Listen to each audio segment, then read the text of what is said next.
El ministro de Justicia, Fernando Castañeda, está al Skype con nosotros a esta hora para que nos dé información sobre una propuesta que tiene que ver con los indultos, precisamente por la situación de emergencia con el COVID-19. Señor ministro, buenas noches. ¿Cómo está? Muy buenas noches. Gracias por la comunicación. Gracias por atender nuestra llamada. Queríamos saber cuáles eran los detalles sobre esta propuesta que entendemos que se va a conocer en los próximos días para dar indulto a algunas personas en riesgo en las cárceles. Sí, efectivamente, el día de mañana va a salir publicado un decreto supremo, ¿de acuerdo?, en el Diario Oficial del Peruano, que lo que hace es simplificar al máximo todas las reglas y los procedimientos que utiliza la Comisión de Gracias Presidenciales, con la finalidad de poder conocer de oficio un conjunto de casos a ser sometidos a consideración del señor presidente. En materia de indultos y conmutaciones, y esto tiene que ver obviamente con el problema complejo que tenemos en relación al coronavirus. Correcto. ¿Cuántos casos se van a evaluar?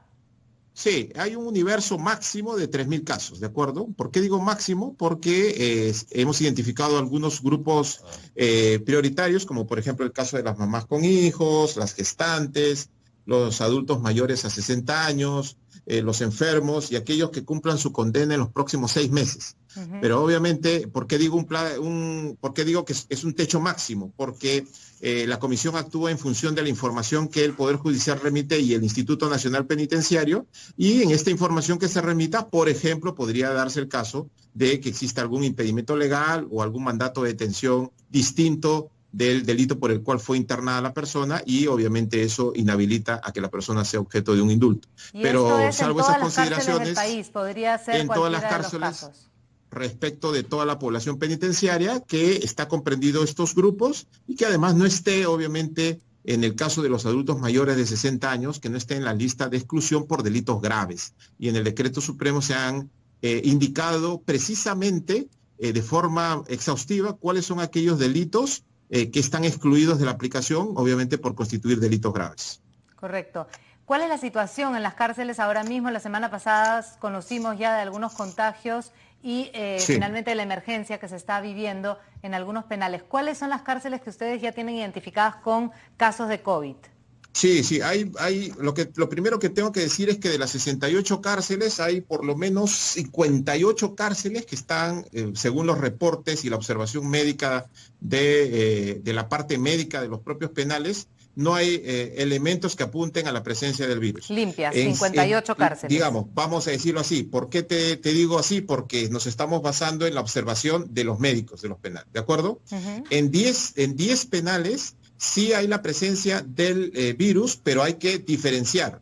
En aquellos, como por ejemplo hay una presencia fuerte, que es el caso del Callao, que es donde surgió el virus. El caso 0 surgió de la cárcel de Sarita Colonia, el caso de Cañete, ¿de acuerdo? Y hay otros casos que son focalizados, ¿de acuerdo? Como por ejemplo el caso de Ancón 1, en fin, todos estos casos que la prensa ha venido cubriendo a lo largo de estos días. Pero como te digo, son focalizados, individuales, no es algo de una complejidad como se presentó en Sarita Colonia. Correcto. ¿Cuál es la situación actualmente de Sarita? Es una situación controlada. ¿Y por qué controlada? Porque no han habido internos, luego de la intervención del Ministerio de Salud, que hayan egresado a los hospitales para una atención urgente. ¿Y han reforzado también las medidas de seguridad para las personas que justamente dan protección en las cárceles? Sí, hay un tema ahí también que hemos tenido que enfrentar.